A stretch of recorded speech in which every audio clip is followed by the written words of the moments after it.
안녕하세요. 지지옥션TV 이주환입니다. 자, 오늘은 2021년도 1분기 서울 아파트 경매 동향을 살펴보면서 향후 아파트 가격 추세를 한번 예상해 보도록 하고요. 두 번째는 이 수도권에서 응찰자가 가장 많이 몰린 곳이 어디인지를 보면서 우리가 주목해 봐야 할 그 지역을 살펴보는 시간을 갖도록 하겠습니다. 먼저 올해 1월부터 4월이죠. 1분기 서울 아파트 낙찰가 흐름을 한번 살펴보도록 하겠습니다. 보시는 자료는 월별 서울 아파트 경매 진행 건수와 낙찰률, 낙찰가율 등을 나타내는 자료인데요. 지지옥션 자체 통계입니다.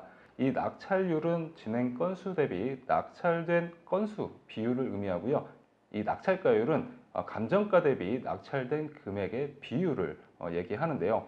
올해 1월까지는 작년 말에 비해서 크게 변동된 사항은 없습니다. 작년 말까지 이 낙찰가율이 110%를 웃돌았는데요. 1월에 106.1%로 소폭 떨어지긴 했지만 이 응찰자 수나 낙찰 건수를 감안하면 큰 변동사항은 없었다라고 결론을 내릴 수 있습니다. 자, 그런데 2월에는요, 낙찰가율이 100% 아래로 내려가게 됩니다. 바로 99.9%를 기록을 했는데요. 1월보다는 6.2%포인트 감소를 했습니다. 자, 2월 달에는 이 이사 대책이 발표를 했던 달이죠. 전국에 83만 채의 신규 주택을 공급하겠다라는 그런 발표가 있었기 때문에 영향을 끼친 것으로 해석이 됩니다. 자, 아무래도 이 대규모 신규 주택 공급 대책이 발표가 되다 보니까 아파트 매수자들이 순간 이 관망세로 돌아선 게 아닌가 이렇게 해석이 됩니다. 자, 그런데 이 관망세는 오래 가지를 못했거든요. 이 3월에는 2월보다 이 낙찰률이 80%에서 70.6%로 줄어들긴 했습니다. 자, 그리고 응찰자 수도 이제 대폭 줄어들긴 했는데요. 오히려 낙찰가율은 12.3%포인트, 112.2%를 기록을 했습니다. 자, 이는 작년 10월에 이 낙찰가율 111.8%가 이제 최고였는데요. 올해 3월에 이를 경신한 거죠. 이 대규모 공급 대책이 발표되긴 했지만 공급 지역이 어디인지 그리고 공급 시기가 언제인지가 상당히 불확실했거든요. 그리고 이 전월세 시장의 매물 부족, 그 다음에 가격에 대한 불안감 때문에 이 실수요자가 다시 몰리면서 가격이 상승한 것으로 보입니다. 그리고 이 10건 중에서 7건으로 낙찰 건수가 줄어들긴 했는데요. 낙찰가율이 오히려 상승했다는 것은 이 매수자가 아파트 중에서도 옥석을 가렸다는 의미로 해석이 됩니다. 따라서 이 교통이 개선되는 곳이나 상대적으로 저평가가 이루어진 곳을 중심으로 실수요자가 몰린 것으로 보입니다. 자, 여기서 그치지 않고요. 4월에는 다시 한번 이 낙찰가율을 경신을 하는데요. 역대 최고치인 113.8%로 역대 최고치를 다시 한번 기록을 합니다. 자, 이때는 LH 사태로 그 공급에 대한 불신이 있었고요. 4월 7일 서울시장 재보궐선거 결과 그 민간 재건축 재개발이 정상화될 것이라는 기대감 때문에 상승 추이를 계속 이어온 것으로 해석이 됩니다. 우리가 경매는 흔히 일반 매매 시장의 선행 지수이다, 선행 지표이다 라고 얘기를 하는데요. 자, 왜냐하면 일반 매매 시장에서 이 호가가 변동함에 따라서 낙찰가가 상당히 빠르게 반영을 하기 때문입니다. 이 낙찰가는 과거 그 거래가나 호가에 대해서 빠르게 반응한다라는 그런 특성이 있다라고 기억해 두시면 되겠습니다. 자, 그리고 이 낙찰가율이 지금 현재 계속 상승하고 있다는 것은 그 매수자가 수용 가능한 범위의 최저점이 계속 상승하고 있다라는 의미로 해석이 되는데요. 올해가 아직 4개월밖에 지나지 않아서 좀 더 지켜봐야 하겠지만 이 가격 상승에 대한 기대감 때문에 앞으로도 계속 상승 추이는 이어갈 것으로 전망이 되고 있습니다.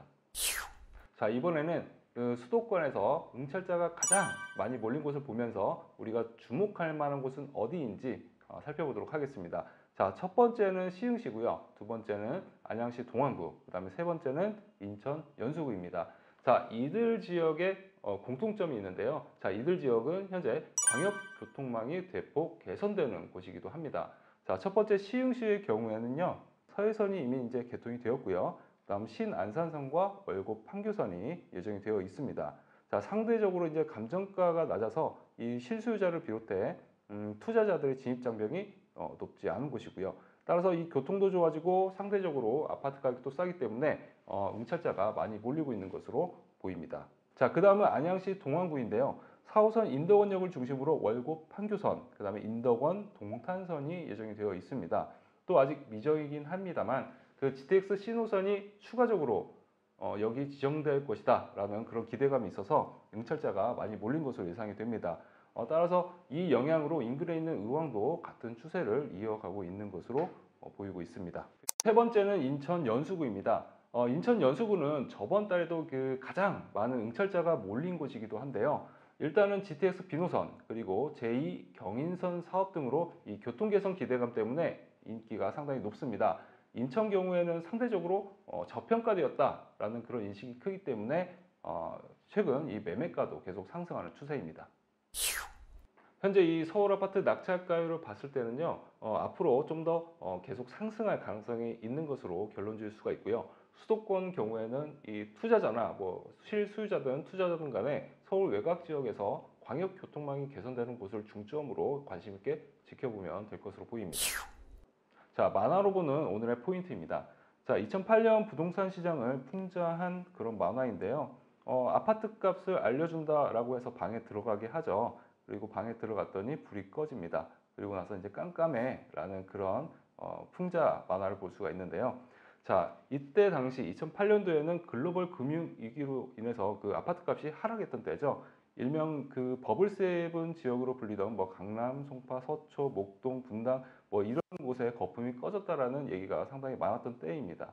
자, 물론 이 현재하고 이제 대내외적인 상황은 뭐 그때와 다르지만 뭐 이런 일이 다시 없을 거라는 그런 법은 없겠죠. 따라서 여러분들도 전반적인 흐름을 참고해서 신중한 투자하시길 바라겠습니다. 자, 오늘은 여기까지입니다. 지지옥션TV 이주연이었습니다.